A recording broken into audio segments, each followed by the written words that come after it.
Good morning students. मैं Rajat, faculty at government polytechnic Badaun.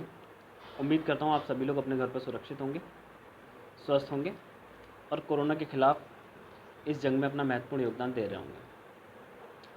आज का जो टॉपिक है वो फंक्शनल कम्युनिकेशन का टॉपिक है। फंक्शनल कम्युनिकेशन में काफ़ी सारे लेक्चर इससे प्रीवियसली मैं करा चुका हूँ। अगर आपको वो देखने हैं तो आपको वो चैनल पर मिल जाएंगे प्रीवियस लेक्चर्स, ठीक है। उनको देखिए, उसके बाद ये लेक्चर देखिए तो ज़्यादा समझ में आएगा। आज का जो लेक्चर हम लेकर के आए हैं वो है इंडियाज़ टेक्नोलॉजी डेवलपमेंट।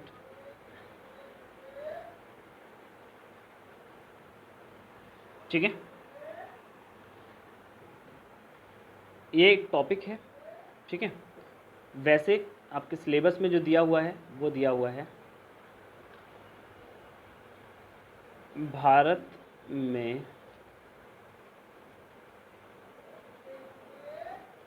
प्रौद्योगिकी का इतिहास। भारत में प्रौद्योगिकी का इतिहास, या यूं कहें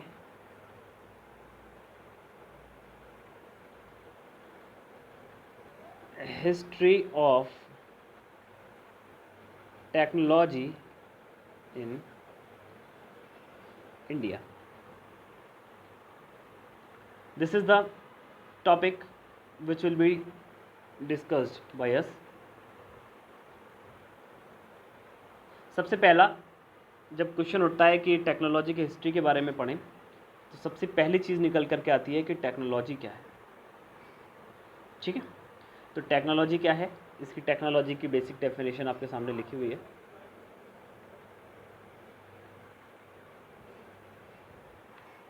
technology is basically derived from the Greek word जिसका नाम है टेक्नोलॉजिया। एक ग्रीक भाषा का शब्द है टेक्नोलॉजिया, वहाँ से निकल के आया है।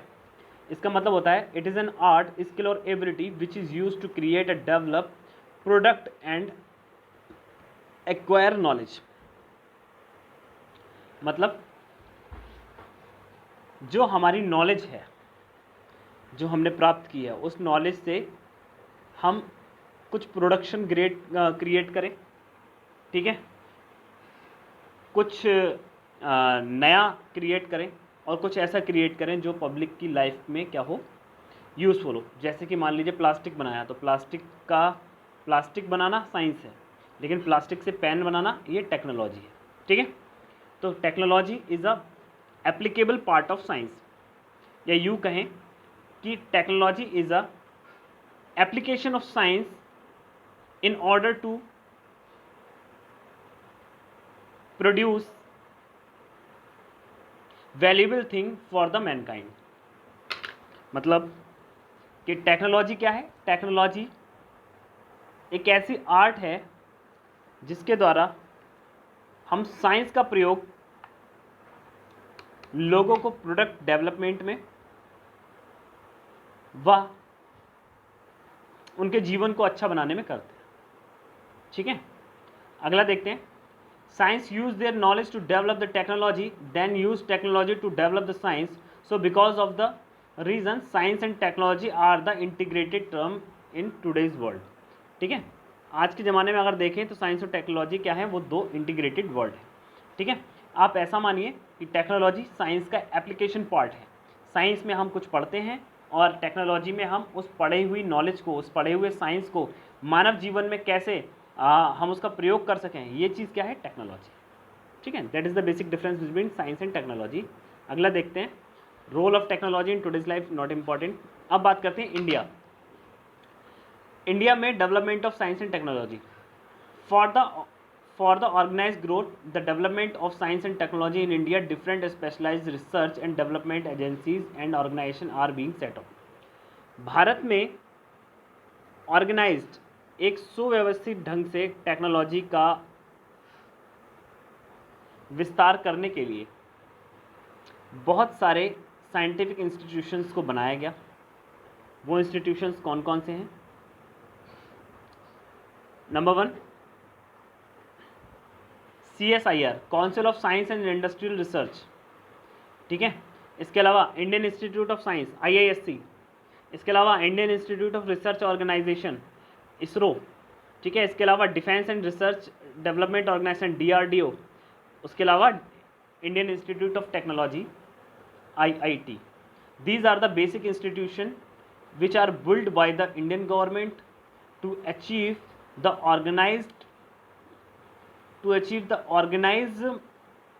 goal, या to achieve the organized goal to technology को प्राप्त करने के लिए, एक ऑर्गेनाइज गोल को प्राप्त करने के लिए इंडियन गवर्नमेंट ने इन संस्थानों को बनाया, ठीक है।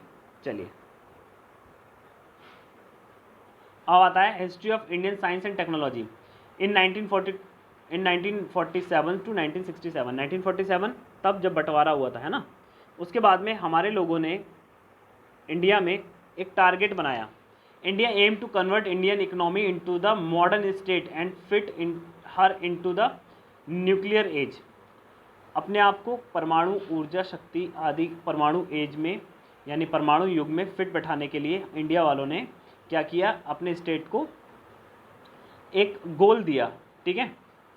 It is understood that India had not been the forefront of the industrial revolution.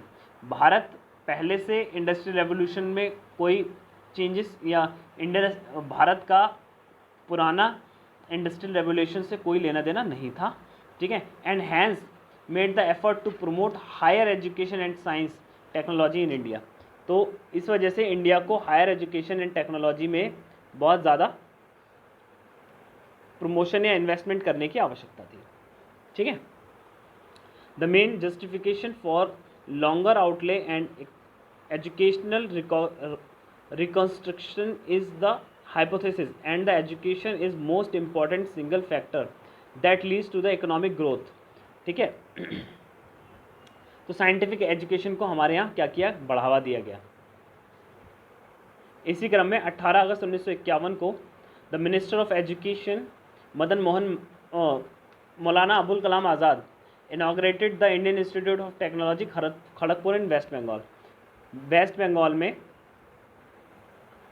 Indian Institute of technology 1951 में उसकी आधारशिला रखी गई अबुल कलाम आज़ाद के द्वारा, ठीक है। इसके अलावा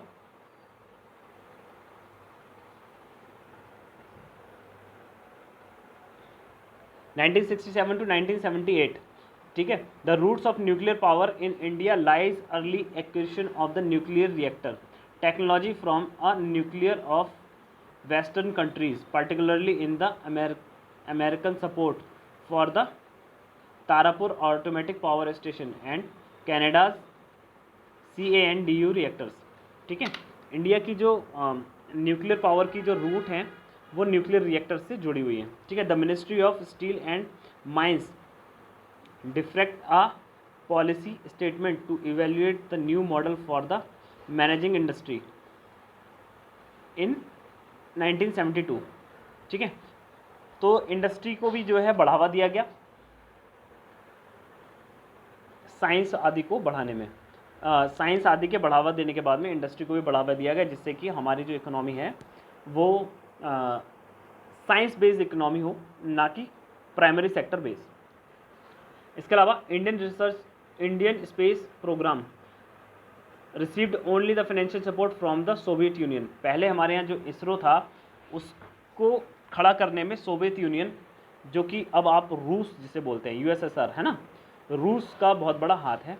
विच help the Indian Space Research Organisation to achieve the aims such as establishing the Thumba equatorial rocket launching station. Rocket launching station बनाने के लिए जो है रशिया ने हमको काफ़ी मदद किया। तो उसके बाद में हम लोगों ने क्या किया, अपना फर्स्ट सैटेलाइट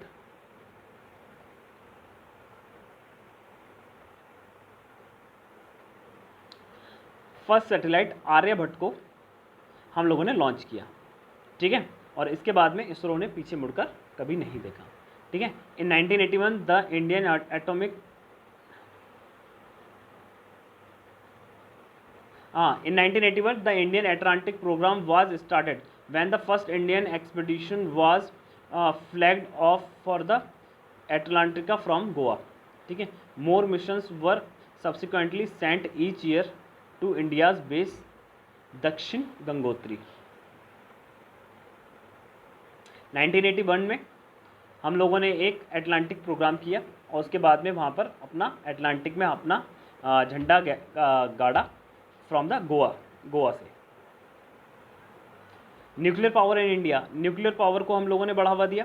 न्यूक्लियर पावर में हम लोगों ने 5th largest source of electricity in India after coal, gas and hydro electricity and wind power. Bharat में न्यूक्लियर पावर जो है वो 5वें नंबर पर आती है।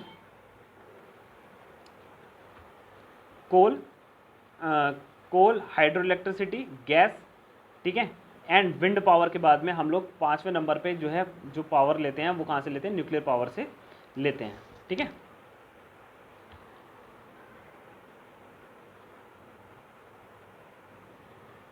इंडिया ने बहुत सारी साइंस की एकेडमी बनाई है, जैसे इंडियन एकेडमी ऑफ साइंस, ठीक है, national academy of science in India and Indian national science academy. ये सारे इंडिया की एकेडमी है। इसके अलावा स्पेस एक्सप्लोरेशन में हम लोगों ने बहुत सारा काम किया, जैसे कि मार्स ऑपरेशन, ठीक है, चाणक्य, चंद्रयान, ठीक है। इस तरीके से हम लोगों का जो है साइंस से रिलेटेड